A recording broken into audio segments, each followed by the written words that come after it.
Hi guys, this है Aditya from spoken English Guru channel. आप सभी का स्वागत है डेली यूज इंग्लिश सेंटेंसेस के इस वीडियो लेक्चर में। आज इस वीडियो लेक्चर में लिए गए सेंटेंसेस सब्सक्राइबर्स के द्वारा कमेंट्स में पूछे गए सेंटेंसेस हैं। कुछ सब्सक्राइबर्स के सेंटेंसेस को इस वीडियो लेक्चर में मैं कवर कर पाया और आने वाले वीडियो लेक्चर्स में मैं और सभी सब्सक्राइबर्स के सेंटेंसेस को भी कवर करूंगा। तो आइए शुरुआत करते हैं हमारे सबसे पहले सेंटेंस की। आपके सामने सेंटेंस है, वो आ रहा होगा। आप सभी जानते हैं ये सेंटेंस फ्यूचर कॉन्टिन्यूअस टेंस का एक सेंटेंस है और इस सेंटेंस को आप बनाते हैं ही विल बी कमिंग। लेकिन ये बात अगर प्रेजेंट में कही गई है, जैसे मान लीजिए मैं आपसे कहूं कि वो आ रहा होगा या बस आ रही होगी प्रेजेंट में, तो ऐसे केस में आप वुड का यूज करते हैं। इस सेंटेंस को सब्सक्राइबर ने नहीं पूछा है, लेकिन मैंने इस सेंटेंस को एग्जाम्पल के तौर पे आपको इसलिए बताया ताकि आने वाले सेंटेंसेस को मैं इसके बेसिस पे और बेहतर तरीके से आपको समझा सकूं। अब देखिए सब्सक्राइबर के द्वारा दिए गए सेंटेंसेस। पहला सेंटेंस है, वो आ तो रहा होगा। तो का यूज किया गया, वो आ तो रहा होगा। ऐसे सेंटेंस को आप किस तरह से बनाते हैं जहां पर तो का यूज किया और थोड़ा सा बोलने के तरीके में भी चेंज हो जाता है। अगर आप इस सेंटेंस के सेंस को देखें, सेंटेंस का सेंस कुछ इस तरह का होता है, वो आ तो रहा होगा यानी वो आ रहा होगा, है ना, या वो आ रहा होगा, नहीं क्या?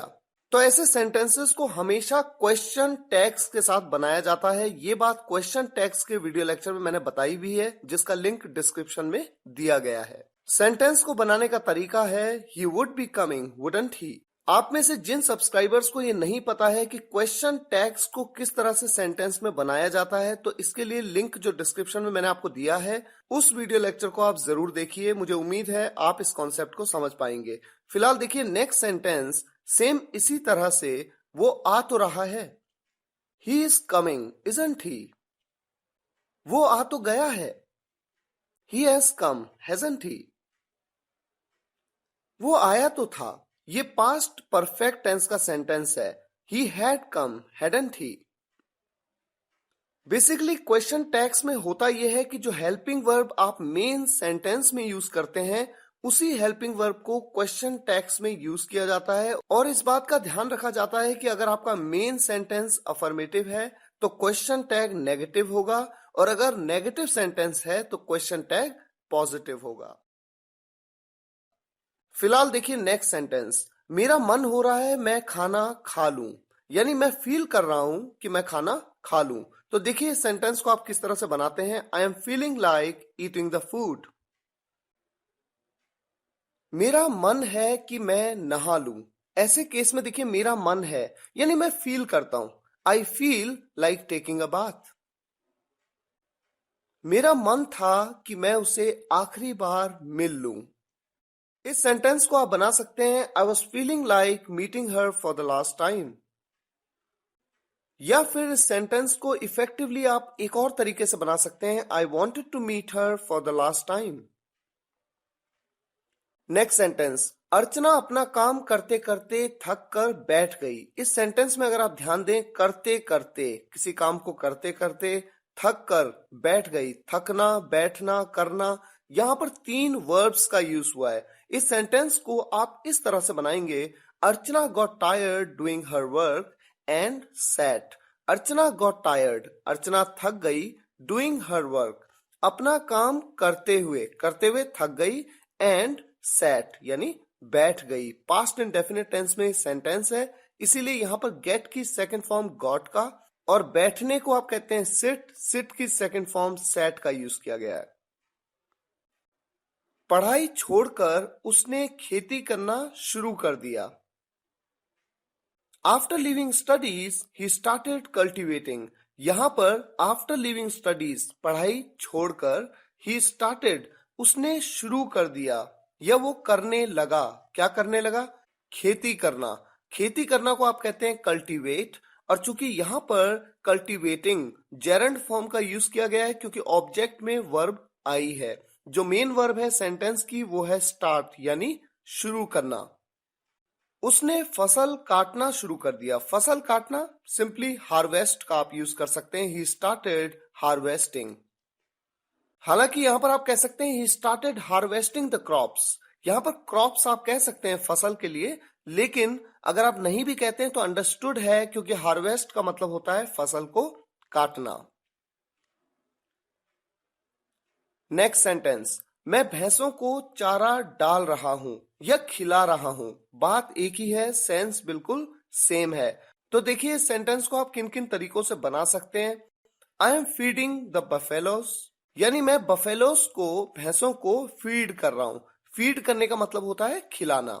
कई बार स्टूडेंट्स ये सोचते हैं कि फीड का यूज केवल तब किया जाता है जब आप हाथों से किसी को खिलाते हैं। ऐसा जरूरी नहीं है, फीड का यूज आप कर सकते हैं, जैसे आप किसी कुत्ते को खिलाते हैं, गाय को खिलाते हैं, भैंस को खिलाते हैं। ऐसे सभी केसेस में I am fetching the buffaloes, यहाँ पर फेच वर्ड का भी यूज किया जाता है। इन दोनों सेंटेंसेस में अगर आप सोचें तो चारा का कहीं पे जिक्र नहीं हुआ। अगर आप चारा का जिक्र नहीं भी करते हैं तो ये अंडरस्टूड है कि आप जो उन्हें खिला रहे हैं वो उनके लिए चारा है। लेकिन अगर आप पर्टिकुलरली चारा का यूज करना चाहते हैं तो सेंटेंस को आप बना सकते हैं, I am making buffaloes eat the fodder. Fodder का मतलब होता है चारा। नेक्स्ट सेंटेंस, बच्चों को पढ़ाया जा रहा होगा। यहाँ पर जो सब्सक्राइबर हैं रोहित ने बहुत अच्छा क्वेश्चन पूछा है कि बच्चों को पढ़ाया जा रहा होगा। जरूरी नहीं कि हमेशा हम भविष्य की बात करें, फ्यूचर की बात करें। कई बार ऐसा होता है कि हम प्रेजेंट में बात करते हैं। तो जैसा कि मैंने पहले आपको बताया, अगर बात फ्यूचर में है तो आप कहते हैं children will be getting taught. ये फ्यूचर कॉन्टिन्यूअस टेंस का पैसिव सेंटेंस बन जाता है गेटिंग के साथ में, क्योंकि पढ़ाया जा रहा होगा किसी के द्वारा। अक्सर हम ये कहते हैं कि फ्यूचर कॉन्टिन्यूअस टेंस का पैसिव नहीं होता है, लेकिन बीइंग के वीडियो लेक्चर में इस बात को मैंने आपको बताया था कि फ्यूचर कॉन्टिन्यूअस टेंस के पैसिव वॉइस जैसे सेंटेंसेस में आप बीइंग का यूज तो नहीं कर सकते, लेकिन गेटिंग का यूज कर सकते हैं। बीइंग का यूज इसलिए नहीं कर सकते क्योंकि विल बी और उसके बाद बीइंग, यानी बी की दो फॉर्म्स एक साथ आप यूज नहीं कर सकते, इसी वजह से कंफ्यूजन होता है। ये तो बात हुई फ्यूचर की। लेकिन अगर आपका सेंटेंस प्रेजेंट में है, जैसे मान लीजिए इस समय आप मुझसे कहें कि बच्चों को पढ़ाया जा रहा होगा, इस टाइम पे पढ़ाया जा रहा होगा, तो भले आपने फ्यूचर की तरह इस सेंटेंस को बोला है लेकिन बात प्रेजेंट में है, तो ऐसे केसेस में विल की जगह वुड का यूज किया जाता है। Children would be getting taught. मेरे घर में खाना बनाया जा रहा होगा। बात अगर फ्यूचर की हो, जैसे मान लीजिए मैं आपसे कहूं कि कल जब आप मेरे घर आएंगे तो खाना बनाया जा रहा होगा, तो ऐसे केस में आप विल का यूज करते हैं, the food will be getting prepared at my home. लेकिन अगर ये बात प्रेजेंट में हो कि इस समय मेरे घर में खाना बनाया जा रहा होगा प्रेजेंट में, तो आप कहते हैं the food would be getting prepared at my home. Next sentence, वो चाय पीने गए हैं ये प्रेजेंट परफेक्ट टेंस का सेंटेंस है, और यहां पर आप इस सेंटेंस को बनाते हैं they have gone to take tea. मैंने कल अपडेट किया था, यानी मैं कल अपडेट कर चुका था। चुका था, चुकी थी, चुके थे, पास्ट परफेक्ट टेंस का सेंटेंस है, आई हैड अपडेटेड यस्टरडे।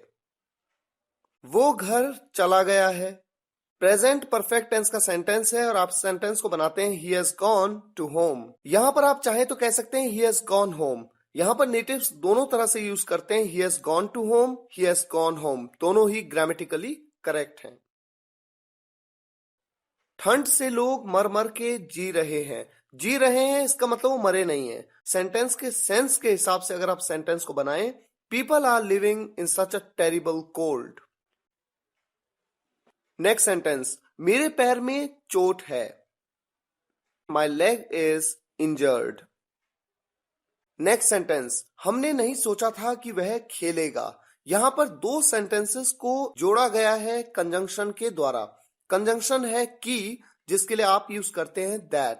हमने नहीं सोचा था ये पास्ट परफेक्ट टेंस का सेंटेंस है, वह खेलेगा ये फ्यूचर इंडेफिनिट टेंस का सेंटेंस है। आप इस सेंटेंस को बनाते हैं वी हैड नॉट थॉट और imagined that he would play. यहां पर देखिए मैंने कहा he would play, he will play नहीं कहा। इसका एक कारण है क्योंकि ये सेंटेंस पास्ट में बताया गया है, इसलिए पास्ट के सेंटेंसेस में जहां पर पहला सेंटेंस आपका पास्ट में है तो अंडरस्टूड है कि बात पास्ट में हो रही है। ऐसे केस में विल की जगह वुड का यूज किया जाता है। ये बात वुड के वीडियो लेक्चर में मैंने आपको बताई थी। साथ ही साथ एक बात मैं जरूर कहना चाहूंगा कि कई स्टूडेंट्स वुड को गलत तरीके से प्रोनाउंस करते हैं। वो कहते हैं उड, उड नहीं बल्कि वुड। नेक्स्ट सेंटेंस, मैं कल आप सबको एक मूवी दिखाऊंगा। यहां पर देखिए इस सेंटेंस को हम बहुत ही सिंपल तरीके से बना सकते हैं। I take you all for a movie tomorrow. I will take you all, मैं आप सबको ले जाऊंगा फॉर अ मूवी, मूवी के लिए, टुमारो यानी कल। मैं आज अपने बच्चों को एक मूवी दिखाने वाला हूं। इस सेंटेंस में डिपेंड करता है कि बच्चों किसके लिए कहा गया है। बच्चों, अगर स्टूडेंट्स के लिए कहा गया है तो स्टूडेंट्स आप यूज करेंगे। अगर कोई पिता अपने बच्चों को मूवी ले जाने की बात कर रहा है तो इस केस में किड्स या चिल्ड्रन कह सकते हैं। तो देखिए सेंटेंस आपके सामने है, I am going to take all my students for a movie today, या फिर I am going to take all my kids for a movie today.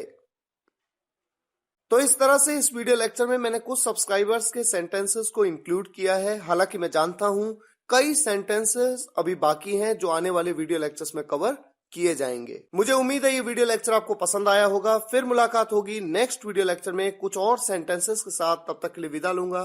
धन्यवाद।